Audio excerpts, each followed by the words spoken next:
Dr. Jonathan Farley, and the topic is the story of the Black Panther Party. And of course, Dr. Farley, during this last 6.5 minutes that we have today, let's give you an opportunity to sort of wrap up the story of the Black Panther Party and to sort of inform our audience about some of the things that you believe to be important that they know about this party, even though this party has been set in time.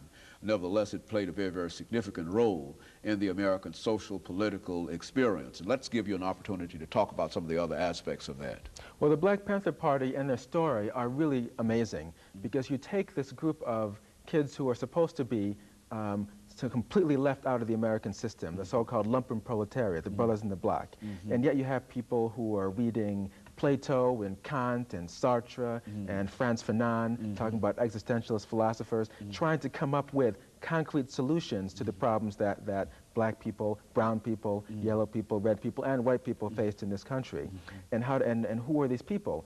You had 24-year-old Huey Newton, co-founder of the party, Bobby Steele, also in his 20s. The first member after that, Bobby Hutton, 17 years old. Jonathan Jackson, 17. You had George Jackson, who was 29, Fred Hampton, 21, all these young people who are formulating these solutions to America's problems, not in the way that the media typically portrays them as these people with guns, violent, perhaps thugs. They could have been university professors. In fact, Huey Newton got his PhD after the party was over and taught a course at Yale even in 1970, 1971.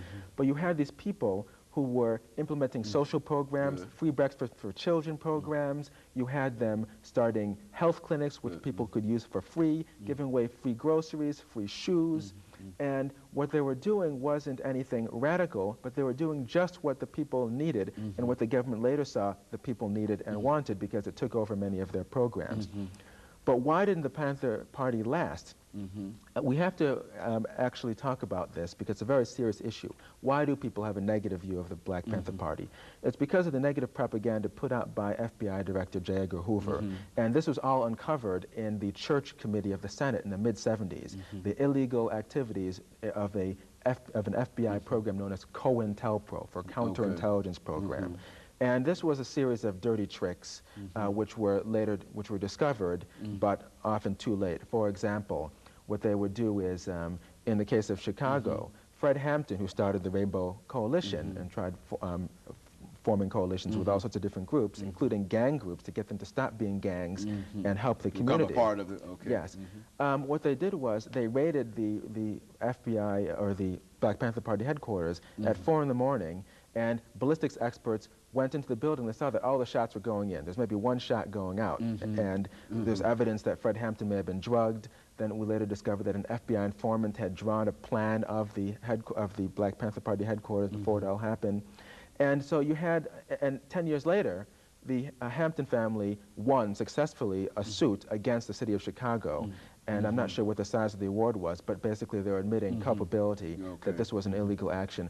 As a police officer said in 1969, who could be against feeding kids? The Black Panther Party wasn't any kind of criminal organization. It wasn't a violent organization. It was a serve the people organization designed to actually articulate and actually provide for the needs of the people. In other words, it was a real extension of what might be called the civil rights movement. It was definitely an extension of that, although the Panthers themselves saw themselves as different. They talked about these programs as being survival programs, and they weren't interested in them in and of themselves the way reformists might be.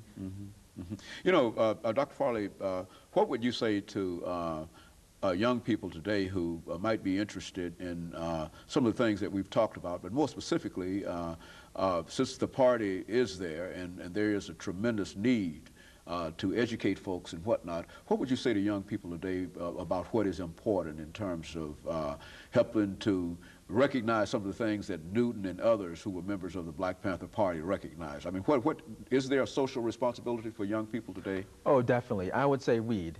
I would say read everything you can. Read Jean-Paul Sartre, read Frantz Fanon, read what the Panthers had to say, and also apply what they had to say, and keep in mind that we're living in a different era to the problems that we face today. But one reason why I like the Black Panther so much is not just because of the immense good work that they did, which is not recognized. In fact, often the truth is distorted as a result of COINTELPRO, but also that the solutions they provided actually could pertain to today. We have gang problems today, but when the Black Panther Party was in its heyday, there were no gangs in Los Angeles. The Crips and the Bloods came afterwards. The Black Panther Party leader, Bunchy Carter, who was assassinated by people who we later learned were working for the FBI on January 17, 1969, when he was the Black Panther Party leader, there were no gangs. The gangs were all united behind the Black Panther Party.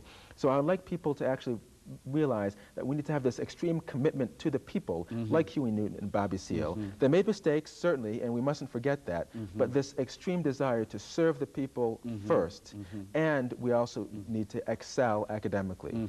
And so that would be your instructions and advice to young people today, to have some kind of commitment to the people, something that is greater than themselves, something greater than the me generation, and et cetera. And if they could have that kind of commitment, you believe, and to couple that with what you consider to be hard work, and I think more than anything, you represent, in a real sense, Dr. Farley, what you preach, the kind of hard work and your achievements, and et cetera. And over the last half minute that we have here, let me thank you for coming by and giving us some information about the story of the Black Panther Party. And we'd like to have you back again to talk about some of the exploits in mathematics and the sciences, because we do have so many young people who need that kind of information as well. But let me thank you for coming by, and let me encourage our audience to tune in again next week for another informative edition of Comments. Thank you.